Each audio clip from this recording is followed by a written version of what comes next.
સુરભી છે. બાળપણથી જ મારું એક સપનું હતું, એક એવા પરિવારમાં પરણવાનું જ્યાં માત્ર પ્રેમ, આદર અને ખુશી હોય. મારી સહેલીઓ સાથે બેસીને હું વારંવાર મારા ભવિષ્યના સપનાઓ ગૂંથતી હતી અને એ સપનાઓને મારા હૃદયમાં સાચવી રાખ્યા હતા. સમય વીતતો ગયો અને એક દિવસ મારી મમ્મીએ હસતાં હસતાં મને એક ખુશખબર આપી. મારા માટે એક સારો સંબંધ આવ્યો હતો. તેમના ચહેરા પરની ખુશી જોઈને મારું હૃદય ધબકવા લાગ્યું. હું ઉત્સુકતાથી પૂછી બેઠી, મમ્મી, છોકરો કોણ છે? ક્યાં રહે છે? કેવો દેખાય છે? મને કંઈક તો કહો. મમ્મીએ ગર્વથી કહ્યું, દીકરી, છોકરો અમેરિકામાં નોકરી કરે છે. તેમનો પરિવાર ખૂબ જ સારો અને સંસ્કારી છે. આ સંબંધ તારા નસીબને 4 ચાંદ લગાવી દેશે. પપ્પા પણ આટલા ખુશ પહેલીવાર દેખાઈ રહ્યા હતા. તેમની આંખોમાં એ શાંતિ અને સંતોષ હતો જે દીકરીના ભવિષ્યની ચિંતામાંથી મુક્તિ મળ્યા પછી જ મળે છે. આખા ઘરમાં ખુશીની લહેર દોડી ગઈ. મારી બહેનો ખુશીથી ઝૂમી રહી હતી. મારો હાથ પકડીને કહેવા લાગી, હવે તો આપણી દીદી વિદેશ જશે. આપણે તેમને મળવા ત્યાં જઈશું. દીદી, અમને પણ બોલાવશો ને? તારા લગ્નમાં ખૂબ મસ્તી કરીશું, શોપિંગ કરીશું અને બધા અરમાનો પૂરા કરીશું. મોહલ્લાની મહિલાઓ પણ મારા વખાણ કરતા કહેવા લાગી, આને તો બહુ સારો સંબંધ મળ્યો છે. છોકરો અમેરિકામાં છે, ઘર સારું છે અને તેમનું માન સન્માન પણ ખૂબ છે. આ બધી વાતોથી મારા પરિવારનું ગૌરવ વધી ગયું. મને પણ લાગ્યું કે જાણે મારું નસીબ મારા પર મહેરબાન થઈ ગયું છે. આવો સારો સંબંધ મળવો મારા માટે ખરેખર ભાગ્યની વાત હતી. હું પણ ખૂબ ખુશ હતી. ચારે બાજુથી લોકો મને અભિનંદન આપી રહ્યા હતા. મારા માતાપિતાએ વધુ તપાસ કરી ન હતી કારણ કે દરેક જણ છોકરાના વખાણ કરી રહ્યા હતા. તેમને લાગ્યું કે દીકરીનું ભાગ્ય ખુલી ગયું છે અને બીજી કોઈ વાત એટલી મહત્વની નથી. મારા દિલમાં ખુશી તો હતી પણ સાથે એક અજાણી ગભરામણ પણ હતી. હું વિચારતી હતી કે અમેરિકામાં રહેતો છોકરો કેવો હશે, તેનો સ્વભાવ કેવો હશે, તે મને સ્વીકારશે કે નહીં. પરંતુ માતાપિતાની ખુશી જોઈને મેં મારી બધી મૂંઝવણો દિલમાં જ દબાવી દીધી અને જેટલું બની શકે તેટલું ખુશ રહેવાનો પ્રયાસ કર્યો. મારી મમ્મી વારંવાર મારા માથા પર હાથ ફેરવીને કહેતી, દીકરી, તારું ભાગ્ય બહુ સારું છે. આવો સંબંધ બધાને નથી મળતો. મોહલ્લાના લોકો કહેતા હતા કે અમારી દીકરીઓ માટે આવો સંબંધ કેમ નથી આવતો. તેમના આ શબ્દોએ મને હિંમત આપી. લગ્નની તૈયારીઓ શરૂ થઈ ગઈ હતી. ઘરને શણગારવામાં આવ્યું. મારી બહેનો તેમની શોપિંગમાં વ્યસ્ત થઈ ગઈ હતી. દૂર દૂરથી સગા સંબંધીઓ આવવા લાગ્યા. મારા માટે દહેજની તૈયારીઓ પણ થઈ રહી હતી. કપડાં, ઘરેણાં, વાસણો. એક દીકરીને વિદાય કરતી વખતે જે કંઈ આપવામાં આવે છે તે બધું જ ખરીદાઈ રહ્યું હતું. મારા માતા પિતા મને દુનિયાની દરેક ખુશી આપવા માટે અધીરા હતા. તેઓ વારંવાર મને આશીર્વાદ આપતા અને મારા સારા ભાગ્ય માટે પ્રાર્થના કરતા હતા. મારી સહેલીઓ મારી પાસે બેસીને ગીતો ગાતી હતી અને હું શરમથી માથું નમાવીને હસતી હતી.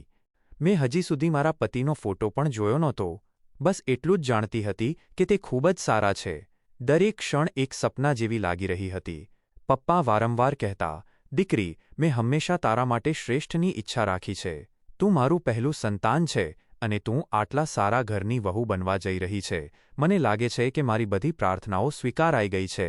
તેમની આંખોની ભીનાશ મને રડાવી દેતી. હું વિચારતી કે શું ખરેખર એક છોકરીની સૌથી મોટી ખુશી તેનું ઘર વસાવવામાં હોય છે. મને લાગી રહ્યું હતું કે મારો પ્રવાસ ખુશીઓથી ભરેલા એક નવા વિશ્વ તરફ થઈ રહ્યો છે. લગ્નનો દિવસ આવી ગયો. ચારે બાજુ રોનક હતી. હું દુલ્હન તરીકે સજી હતી. મહેંદીના દિવસે મારા હાથ પર મહેંદીનો રંગ ખૂબ સારો આવ્યો હતો. કપાળ પર ચાંદલો હતો, માથા પર ટીકો હતો અને માતાની આંખોમાં છુપાયેલી ખુશીના આંસુ હતા. મારી બહેનો જાનના સ્વાગતની તૈયારીમાં લાગી હતી. પણ મારું હૃદય ખૂબ ઝડપથી ધબકી રહ્યું હતું. મને લાગતું હતું કે આ બધું એક સપનું છે. દિલમાં એક અજીબ ગભરામણ, બેચેની અને સાથે એક ખુશી પણ હતી કે મારું નસીબ જાગવા જઈ રહ્યું છે. મારા કાનમાં શબ્દો ગુંજ્યા, જાન આવી ગઈ છે અને હું ધ્રુજી ઉઠી. મારા મનમાં એક નવી દુનિયા વસી ગઈ હતી. મારા ચહેરા પર ઘૂંઘટ હતો અને પછી એક લગ્નની બધી વિધિઓ પૂરી થઈ. દરેકના આશીર્વાદ લઈને મને લાગ્યું કે કદાચ હવે મારું જીવન તે સુંદર વાર્તા બનશે જેનું સપનું મેં હંમેશા જોયું હતું. પણ મને એ ખબર નહોતી કે સપના અને હકીકત વચ્ચે કેટલો મોટો તફાવત હોય છે. લગ્ન પછી મારા જીવનમાં એક ક્ષણ આવી જેનું સપનું દરેક છોકરી જુએ છે. માતાપિતાના આશીર્વાદ અને બહેનોના પ્રેમ સાથે વિદાય થઈને જ્યારે હું મારા સાસરે પહોંચી ત્યારે મારા પતિ સાથે નવા ઘરમાં પ્રવેશ કર્યો. મારા મનમાં એક અજીબ ડર અને ખુશી એકસાથે ધબકી રહી હતી. મારી સાસુ દરવાજા પર આરતીની થાળી લઈને ઊભી હતી. તેમણે મારો ગૃહપ્રવેશ કરાવ્યો. ખુશીથી મને ગળે લગાવી અને પ્રેમથી કહ્યું, દીકરી, હવે આ ઘર તારું છે. હું ક્યારથી મારી વહુના આવવાની રાહ જોઈ રહી હતી. તારા આવવાથી ઘરમાં રોનક આવી ગઈ છે અને તું આ ઘરની લક્ષ્મી છે. તેમના આ શબ્દો મારા હૃદયને એટલા સ્પર્શી ગયા કે મને લાગ્યું ખરેખર મારા ભાગ્યના ફૂલ ખીલી ગયા છે. મારા પતિ પણ શરમાઈ રહ્યા હતા. તેમનું નામ અજય હતું. તેમના ચહેરા પરની મુસ્કાન મારા માટે રોશનીનો દીવો બની ગઈ. તે ખૂબ જ સુંદર અને ભણેલા ગણેલા હતા. મેં વિચાર્યું કે ખરેખર આ એ જ સપનાનું ઘર છે જેની મેં હંમેશા કલ્પના કરી હતી અને જેના માટે મારા માતા પિતાએ પ્રાર્થના કરી હતી. રાત્રે જ્યારે હું અને અજય એકબીજાની સામે બેઠા હતા ત્યારે મારા હૃદયના ધબકારા વધી ગયા. મને લાગ્યું કે તે સાંભળી લેશે, પણ તેમના નરમ શબ્દોએ મને શાંત કરી દીધી. તેમણે કહ્યું, સુરભી, હવે તું મારા જીવનની સૌથી કિંમતી અમાનત છે. હું તને હંમેશા ખુશ રાખીશ. તું મને ખૂબ પસંદ છે. તેમના શબ્દો મારા હૃદયમાં ઉતરી ગયા. મને લાગ્યું કે જાણે દુનિયાની દરેક ખુશી મારા પગમાં છે. તે મારો હાથ પકડીને લાંબા સમય સુધી મને જોતા રહ્યા અને મારી સુંદરતાના વખાણ કરતા રહ્યા. હું મારી આંખોમાં શરમ અને મુસ્કાન છુપાવતી રહી. તે રાત મારા જીવનની સૌથી સુંદર અને યાદગાર રાત હતી. પછીના દિવસોમાં મારી સાસુએ મારું ખૂબ ધ્યાન રાખ્યું. તે સવારે વહેલા મારા માટે જાતે નાસ્તો બનાવીને રૂમમાં લઈ આવતા. કહેતા, વહુ, તારે નીચે આવવાની જરૂર નથી. આરામ કર. અને ક્યારેક કહેતા, ઘરનું વધારે કામ ન કર. તું નવી દુલ્હન છે, બાકી બધા કામ તો પછી કરવાના જ છે. તેમનો પ્રેમ જોઈને મને આશ્ચર્ય થતું. તેમનો સ્વભાવ મારી મમ્મી જેવો જ હતો અને તેમની હાજરીમાં મને મારી મમ્મીની કમી ક્યારેય નહોતી વર્તાઈ. મેં વિચાર્યું કે જેને લોકો સાસુ કહે છે તે કદાચ બધા માટે ડરામણા નથી હોતા. મારું નસીબ ખરેખર ખૂબ સારું હતું. મારા સાસરે સગા સંબંધીઓ આવતા, અભિનંદન આપતા અને કહેતા કે મારી સાસુ એક ખૂબ જ સારી અને સુલઝેલી સ્ત્રી છે. મારા પતિ તે દિવસોમાં મારા પર એટલું ધ્યાન આપતા હતા કે હું પોતાને દુનિયાની સૌથી નસીબદાર પત્ની માનતી હતી. તે મને વાતોમાં હસાવવાની કોશિશ કરતા, ક્યારેક જોક્સ કહેતા, ક્યારેક મને શોપિંગ કે ડિનર પર લઈ જતા. તે મારી દરેક નાની મોટી ઈચ્છા પૂરી કરતા અને દરેક રીતે મારું ધ્યાન રાખતા. તે મને તેમની અમેરિકાની વ્યસ્ત લાઈફ વિશે પણ જણાવતા. તેમની વાતો સાંભળીને હું ખુશીથી ઝૂમી ઉઠતી. તેમનો સાથ મને ખૂબ જ સારો લાગતો. દર મહિને હું તેમની સાથે મારા પિયર જતી. મારા માતા પિતા અને બહેનો માટે ગિફ્ટ્સ લઈ જતી. બધા લોકો ખૂબ ખુશ થઈ જતા અને કહેતા કે લગ્ન પછી તારા પર ખૂબ જ સારો નિખાર આવ્યો છે. બધા મારા અને મારા પતિના વખાણ કરતા. અજય મને પોતાનું સર્વસ્વ માનતો અને મારા પર ખૂબ વિશ્વાસ કરતો. તે વારંવાર મારો હાથ પકડીને કહેતો, બસ પ્રાર્થના કર કે મારી નોકરી વધુ સારી થઈ જાય જેથી હું તને દુનિયાની દરેક ખુશી આપી શકું. હું મારા મનમાં પ્રાર્થના કરતી કે ભગવાન મારા પતિને હંમેશા સફળ રાખજો. તે જે ઈચ્છે તે તેમને હંમેશા આપજો અને અમારો પ્રેમ હંમેશા એકબીજા માટે કાયમ રહે. રાત્રે જ્યારે અમે બંને રૂમમાં હોતા ત્યારે અજય ખૂબ પ્રેમથી મને જોતો અને કહેતો, તું મારા માટે એક સપના જેવી છે. એવું લાગતું જ નથી કે તું હકીકતમાં મારી સાથે છે. ક્યારેક તો એવું લાગે છે કે આ સાથ એક સપના જેવો છે અને આંખ ખુલશે કે તરત જ તે તૂટી જશે. તે મારા ચહેરા પરથી વાળ હટાવીને કહેતો કે તે ક્યારેય મને એકલી નહીં છોડે. આશા છે કે તમને આ ફરીથી લખેલી વાર્તા ગમશે. જો તમને કોઈ વધુ મદદની જરૂર હોય તો જણાવી શકો છો. હું મારા પતિના શબ્દોને દિલમાં સંભાળીને રાખતી હતી અને પ્રાર્થના કરતી હતી કે અમારી આ ખુશી કાયમ રહે. લગ્નના શરૂઆતના દિવસોની એ સુંદર ક્ષણો જાણે આંખના પલકારામાં વીતી ગઈ. મારું દિલ દરેક ક્ષણે ઈચ્છતું હતું કે સમય થંભી જાય અને મારા પતિ ક્યારેય દૂર ન જાય. પણ હકીકત એ હતી કે તેમની રજાઓ પૂરી થવા આવી હતી અને અમેરિકા પાછા જવાનો સમય નજીક હતો. તેમના પાછા જવાના દિવસે હું સવારથી જ ઉદાસ હતી. મેં નાસ્તો બનાવ્યો અને ચૂપચાપ તેમની સામે મૂકી દીધો. મારી ઉદાસી જોઈને તેમણે કહ્યું, ચાલો, રડવાનું બંધ કર. આ નોકરી આપણા ભવિષ્ય માટે છે. બસ પ્રાર્થના કર કે મારું કામ વધુ સારું થઈ જાય. મેં મારા આંસુ પર કાબૂ મેળવવાનો પ્રયાસ કર્યો, પણ દિલમાં જાણે કંઈક તૂટી રહ્યું હતું. હું તેમની સાથે ઢગલાબંધ વાતો કરવા ઈચ્છતી હતી, પણ મારું હૃદય ઉદાસ થઈ જતું. હું જાણતી હતી કે હવે અમારી વચ્ચેનું અંતર વધશે, કારણ કે તે મારાથી ખૂબ દૂર જતા રહેશે.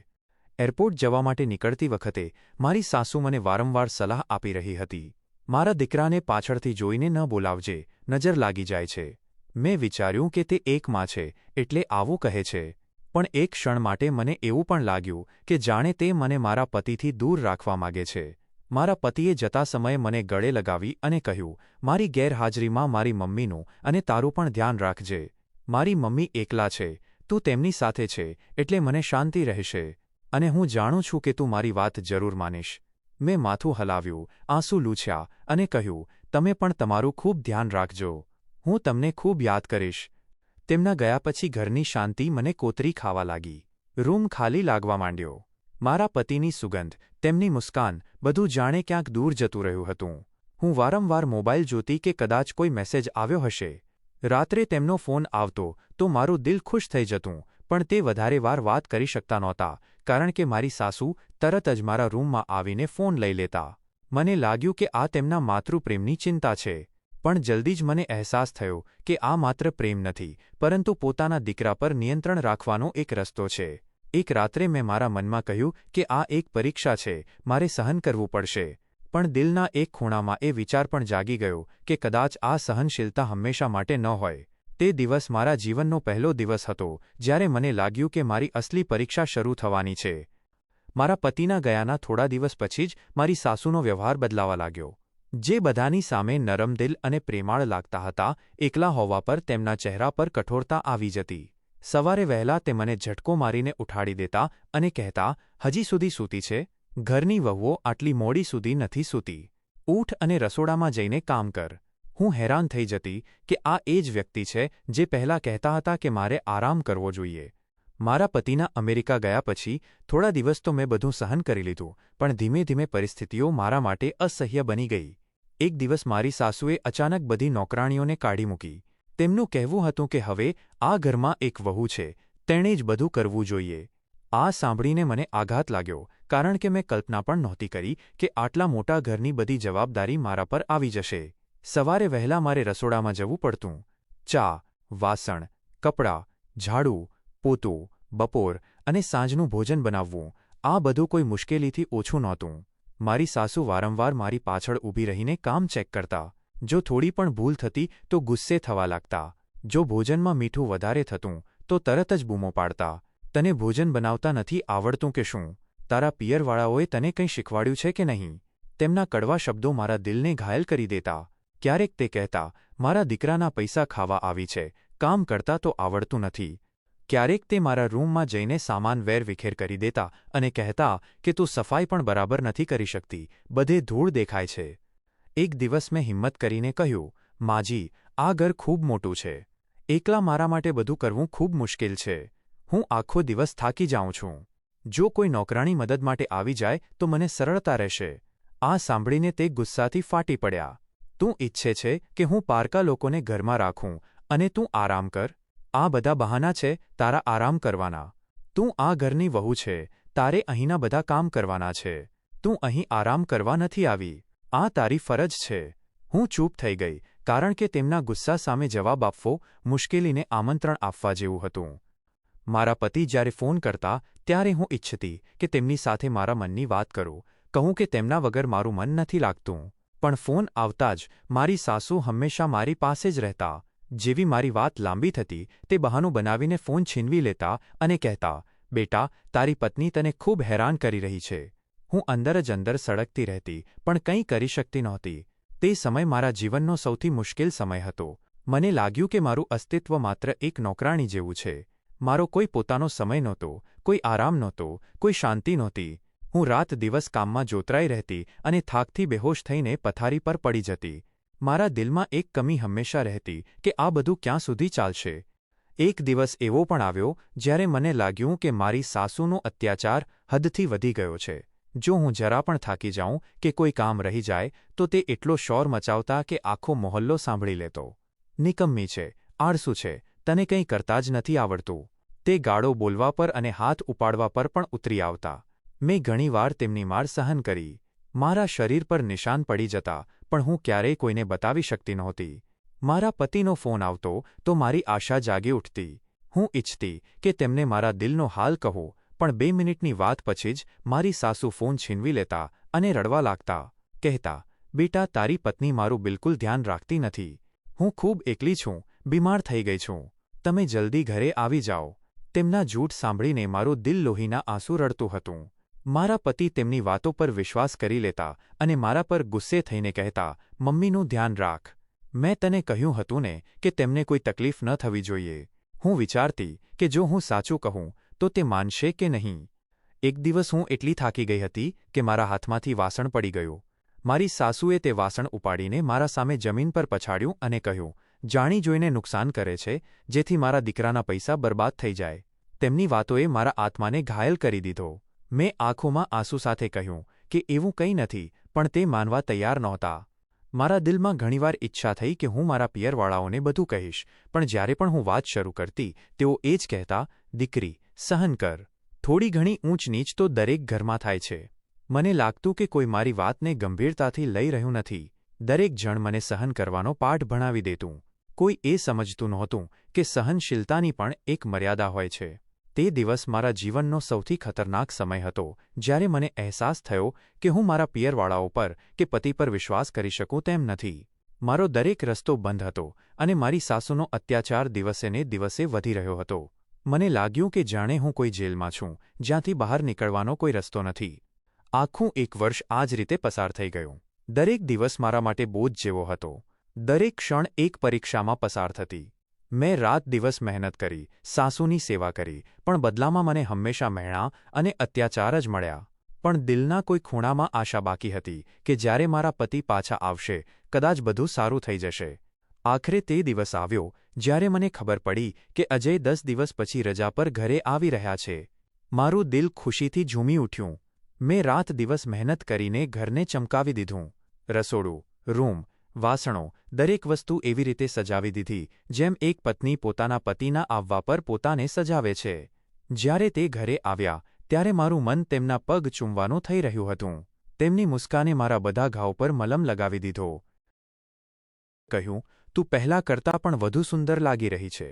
આ સાંભળીને મારી આંખોમાં આંસુ આવી ગયા, પણ મેં મારા આંસુને હાસ્યમાં છુપાવી દીધા. મારી સાસુ પણ તેમની સામે મને દીકરી કહીને બોલાવતી હતી અને એવું દર્શાવતી હતી કે જાણે તે મારું કેટલું ધ્યાન રાખે છે. હું મારા દુઃખ અને તકલીફ વિશે મારા પતિને કહેવા માંગતી હતી, પણ મેં વિચાર્યું કે જો હું અત્યારે સાસુની ફરિયાદ કરીશ તો કદાચ તેમને ખોટું લાગશે. તેથી હું ચૂપ રહી. મેં મારા બધા દુઃખ મારા દિલમાં છુપાવી લીધા અને મારા પતિ માટે પ્રેમથી ભોજન બનાવ્યું, તેમના કપડાં સાચવ્યા અને દરેક ક્ષણ તેમનું ધ્યાન રાખતી હતી. મારા પતિ મારો આ પ્રેમ જોઈને ખૂબ ખુશ થતા અને કહેતા, તું ખરેખર બહુ સમજદાર છે. માનું પણ ખૂબ ધ્યાન રાખે છે અને મારું પણ. તેમની વાતોએ મારા દિલને શાંતિ આપી. મેં વિચાર્યું કે કદાચ આ 10 દિવસ મારા જીવનની સૌથી કિંમતી ક્ષણો હશે. મેં નિર્ણય કરી લીધો હતો કે ભલે કંઈ પણ થાય, હું આ દિવસોમાં ફરિયાદ મોઢા પર નહીં લાવું. પણ આ ખુશી વધુ સમય સુધી ટકી ન શકી. જેવી મારી સાસુએ જોયું કે મારા પતિ મારું ખૂબ ધ્યાન રાખવા લાગ્યા છે, તે અંદરથી સળગવા લાગી હતી. એક દિવસ હું સવારે રસોડામાં વ્યસ્ત હતી. ભોજન બની રહ્યું હતું અને હું રોટલીઓ વણી રહી હતી. સાસુ રૂમમાં બેસીને ઊંચા અવાજે સલાહ આપી રહી હતી, મીઠું જોઈ લેજે, વધુ ન થઈ જાય. રોટલીઓ નરમ હોવી જોઈએ, નહીં તો દીકરો ખાશે નહીં. હું શાંતિથી બધું કરતી રહી, મનમાં વિચારતી હતી કે કાશ તે એક દિવસ મારી મહેનતને પણ વખાણે, પણ આ માત્ર એક સપનું જ હતું. બપોરે હું ભોજનની ટ્રે લઈને ડ્રોઈંગ રૂમમાં ગઈ. મારા પતિ અખબાર વાંચી રહ્યા હતા અને સાસુ સામેના સોફા પર સૂતી હતી. જેવી મેં ભોજન ટેબલ પર મૂક્યું, મારી સાસુએ અચાનક છાતી પર હાથ રાખીને ચીસ પાડી, હાય, મારો શ્વાસ રૂંધાઈ રહ્યો છે. હું ગભરાઈ ગઈ. મારા પતિ તરત જ અખબાર ફેંકીને તેમની પાસે ગયા. માં, શું થયું છે? સાસુએ હાંફતાં હાંફતાં કહ્યું, આ વહુએ મારી પાસેથી આજે ખૂબ કામ કરાવ્યું છે. સવારથી મને 1 મિનિટ પણ આરામ નથી કરવા દીધો. તેમની વાત સાંભળીને મારા શ્વાસ થંભી ગયા. મેં ધ્રુજતા અવાજે કહ્યું, ના, મેં તો બધું કામ જાતે કર્યું હતું. માજીએ તો કોઈ કામને હાથ પણ નથી લગાવ્યો. પણ આ પહેલાં હું કંઈ બીજું કહું, મારી સાસુએ નાટક કરતા સોફા પરથી પોતાને નીચે પાડી દીધા. તેમની ચીસ નીકળી ગઈ, હાય, હું મરી ગઈ. મારા પતિએ ગુસ્સાથી મને જોયું અને કહ્યું, તને શરમ નથી આવતી? મારી માને એટલી હેરાન કરી દીધી છે કે તે જમીન પર પડી ગઈ છે. હું રડતા રડતા આગળ વધી, ના, મેં કંઈ નથી કર્યું. માજીએ જાતે. તેમણે મારી વાત કાપીને કહ્યું, ચૂપ રહે. બસ, બહુ થઈ ગયું. દર વખતે તારા બહાના સાંભળું છું. આ બધું તારું નાટક છે. તું ઈચ્છે છે કે મારી માને ખરાબ બતાવું. મારા હોઠ ધ્રુજવા લાગ્યા. હું દિલથી કહેવા માંગતી હતી કે સચ્ચાઈ આ નથી, પણ જીભ જાણે ભારે થઈ ગઈ હતી. મારા પતિ સાસુને ઉઠાડીને બેડ પર લઈ ગયા. હું પાણીનો ગ્લાસ લાવી, પણ મારી સાસુએ ગુસ્સાથી મારો હાથ ઝટકી નાખ્યો અને કહ્યું, મને આના હાથનું પાણી નથી જોઈતું. આ ઈચ્છે છે કે હું મરી જાઉં જેથી તે શાંતિથી જીવી શકે. મારા પતિએ ગ્લાસ મારા હાથમાંથી છીનવીને કહ્યું, હું મારી માને તકલીફમાં નથી જોઈ શકતો. જો તે તેમની સાથે જબરદસ્તી કરી છે તો એવું ન સમજતી કે હું ચૂપ રહીશ. મારી આંખોમાંથી આંસુ વહેવા લાગ્યા. મેં હેબકથી કહ્યું, મેં કંઈ નથી કર્યું. ઉપરવાળો બધું જાણે છે. મારા પતિએ મોઢું બગાડીને હાસ્ય સાથે કહ્યું, ઉપરવાળાનું નામ ન લે તારું નાટક છુપાવવા માટે. રૂમમાં ગાઢ શાંતિ છવાઈ ગઈ. મારી સાસુ બેડ પર સૂતી હતી, આંખો બંધ કરીને કણસવાનું નાટક કરી રહી હતી. મારા પતિ તેમના કપાળ પર હાથ રાખીને બેઠા હતા અને હું રૂમના ખૂણામાં ઊભી રહીને આંસુ લૂછી રહી હતી. તે દિવસે મારું દિલ તૂટી ગયું હતું. મેં જાણી લીધું હતું કે હવે મારો દરેક શબ્દ, દરેક આંસુ નાટક સમજવામાં આવશે. તે સહન કરી શકતી ન હતી કે હું અને મારા પતિ એકબીજાની નજીક હોઈએ. તે મોકો શોધતી હતી કે કઈ રીતે અમને એકબીજાથી દૂર કરી શકે. તે 10 દિવસોમાં જ્યારે પણ હું મારા પતિની નજીક થતી તો મારી સાસુનો ચહેરો બદલાઈ જતો. તેમની આંખોમાં એક અજીબ નફરત ઝલકવા લાગી હતી. મેં મહેસૂસ કર્યું કે તે આ બધું સહન કરી શકતી નથી. તે ઈચ્છતી હતી કે દીકરો માત્ર તેમની પાસે ફરતો રહે, માત્ર તેમનું ધ્યાન રાખે અને પત્નીની હેસિયત માત્ર એક નોકરાણીની હોય. એક દિવસ સવારે હું મારા પતિ માટે ચા બનાવીને તેમના રૂમ તરફ જઈ રહી હતી. અચાનક મારી સાસુએ મને અવાજ આપ્યો. હું અટકી ગઈ અને તેમની પાસે ગઈ તો તે ગુસ્સામાં ભરેલી બેઠી હતી. તેમણે મારી તરફ જોઈને કહ્યું, તારા માસૂમ અદાઓથી મારા દીકરાને લલચાવવાની કોશિશ ન કર. તારા જેવી છોકરીઓના હથકંડાઓને હું ખૂબ સારી રીતે જાણું છું. તેમના કહેલા શબ્દો મારા દિલ પર હથોડાની જેમ પડ્યા. મેં આશ્ચર્યથી કહ્યું, તે મારા પતિ છે. હું તેમને અદાઓ બતાવું કે તેમની પાસે રહું, આ મારો હક છે. આ સાંભળીને તેમનો ગુસ્સો વધુ વધી ગયો. તે બૂમો પાડવા લાગી, ચૂપ રહે. તને લાગે છે કે હું આંધળી છું. હું જાણું છું કે તું કઈ રીતે મારા દીકરાની પાછળ પાછળ ફરતી રહે છે. મેં એક ક્ષણ માટે વિચાર્યું કે ચૂપ રહું, પણ પછી દિલમાંથી સહનશીલતાની હદ ખતમ થઈ ગઈ. મેં ધીમા અવાજે કહ્યું, તમને મારા દરેક રિએક્શનમાં શંકા કેમ નજર આવે છે? હું માત્ર મારા પતિનો હક અદા કરી રહી છું. મારી આ વાત સાંભળીને તેમના દિલને ખૂબ ઊંડી ચોટ લાગી અને તે ગુસ્સામાં આવી ગઈ. પછી અચાનક તેમણે મારા હાથમાંથી કપ છીનવી લીધો અને તે ગરમ ચા મારા શરીર પર ફેંકી દીધી, જે મારા હાથ અને છાતી પર પડતા હું ખૂબ જ તરફડી ઉઠી. ચીસ મારા મોઢામાંથી નીકળી, પણ તે આગળ પણ મહેણા મારવા લાગી હતી. હવે મજા આવીને? હું રડતી રડતી રૂમ તરફ ભાગી આવી. મારું શરીર ખૂબ જ બળી રહ્યું હતું અને દિલ તેનાથી પણ વધુ ઘાયલ થઈ ચૂક્યું હતું. મારા પતિ રૂમમાં બેઠા હતા. મેં હિંમત કરીને તેમને મારા ઘાવ બતાવ્યા. મને લાગ્યું કે હવે તો તે મારું દર્દ જરૂર સમજશે, પણ મારું દુર્ભાગ્ય એ હતું કે તે ઉલટા મને જ વઢવા લાગ્યા અને તરત જ તેમનો હાથ મારા ગાલ પર પડ્યો.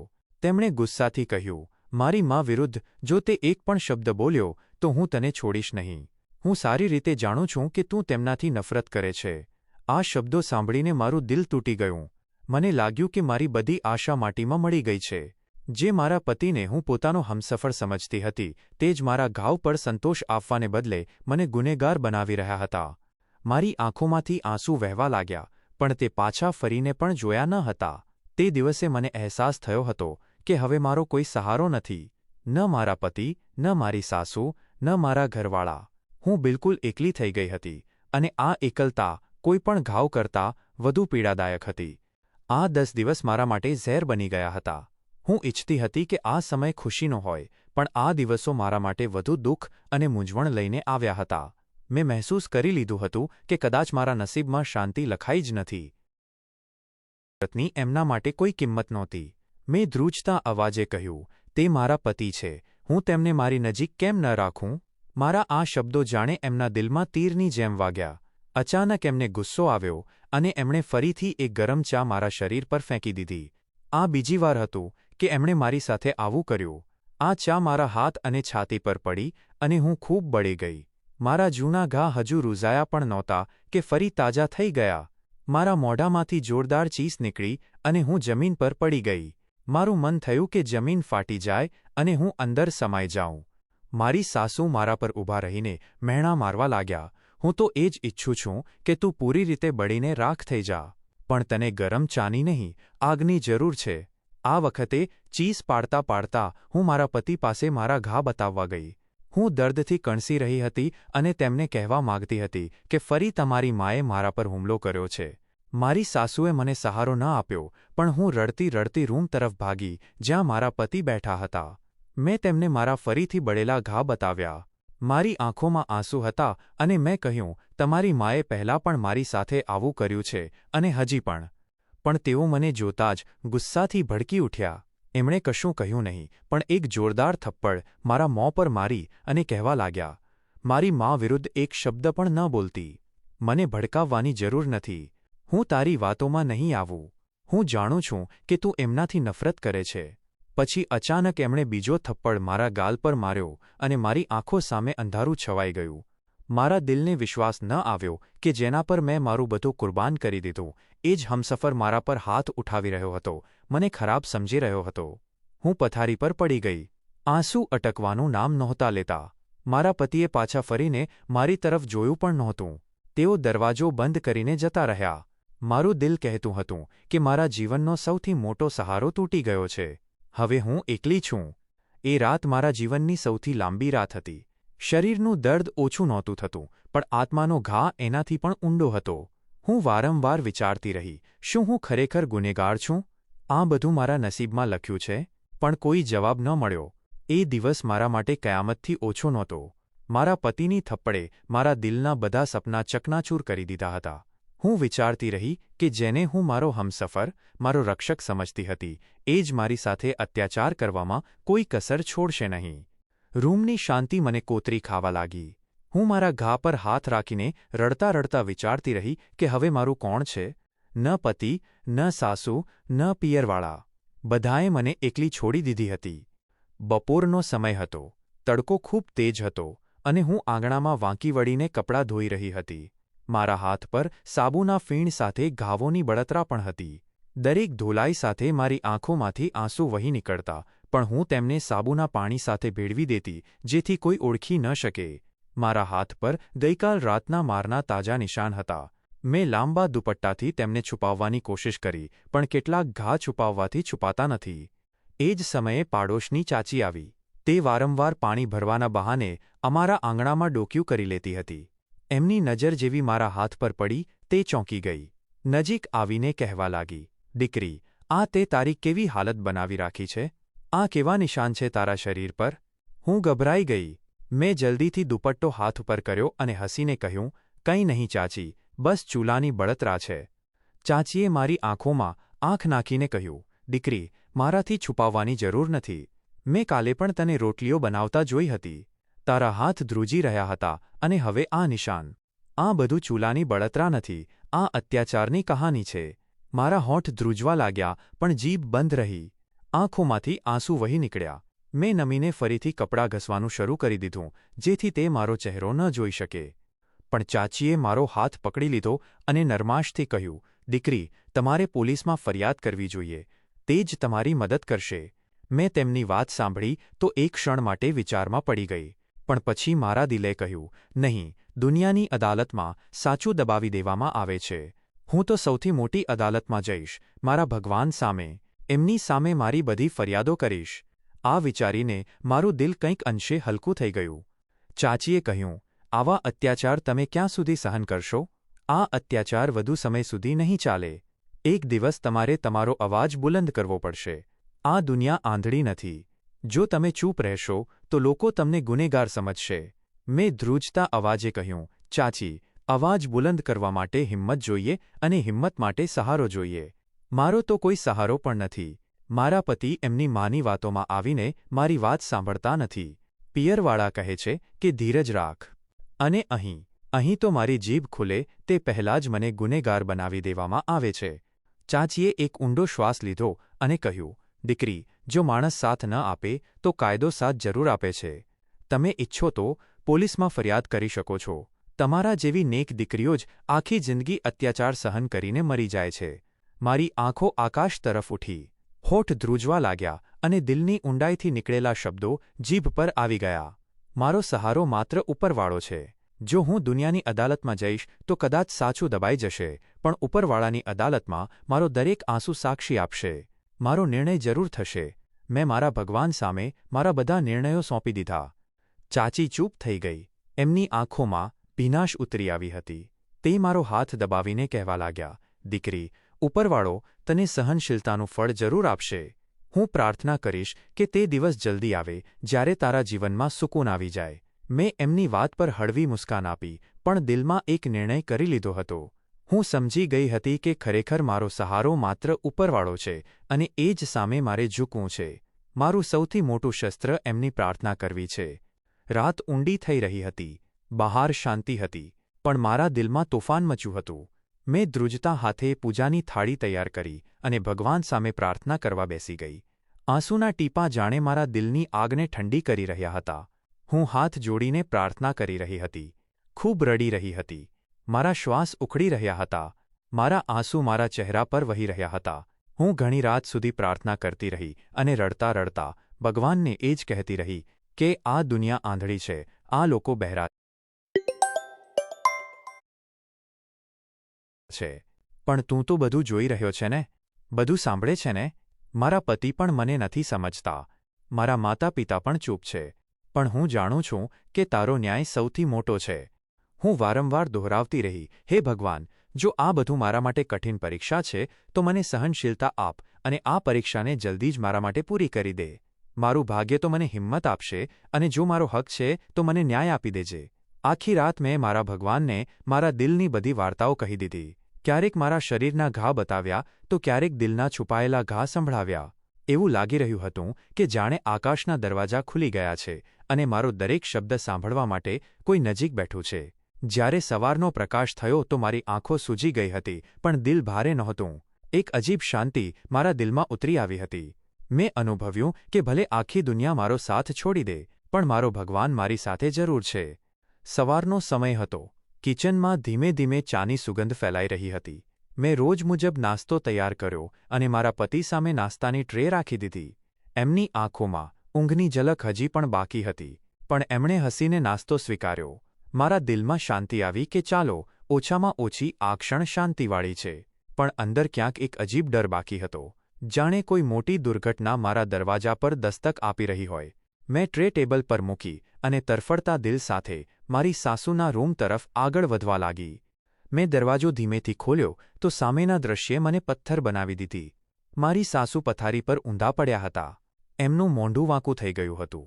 એમની આંખો બેજાન હતી અને તે અવાજ કાઢવાની નિષ્ફળ કોશિશ કરી રહ્યા હતા. એમના હાથ પગ બિલકુલ અકળાઈ ગયા હતા. મારા ગળામાંથી એક ચીસ નીકળી. મેં ધ્રુજતા અવાજે મારા પતિને બોલાવ્યા. તે ભાગતા રૂમમાં આવ્યા.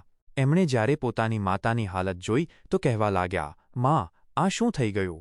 એમના પગ લથડવા લાગ્યા. એમનો અવાજ ખૂબ ગભરાયેલો હતો અને તે લાચારીથી ધ્રુજી રહ્યા હતા. એમણે જલ્દીથી ડૉક્ટરને ફોન કર્યો અને પછી પોતાની માતાને દવાખાને લઈ જવાની વ્યવસ્થા કરી. અમે બંને મળીને તેમને ગાડીમાં સુવડાવવા લાગ્યા. મારી સાસુની આંખોમાં ડર હતો, પણ જીભ સાથ નહોતી આપતી. તે માત્ર આંખો ફેરવીને કંઈક કહેવા માંગતા હતા, પણ કંઈ કહી શક્યા નહીં.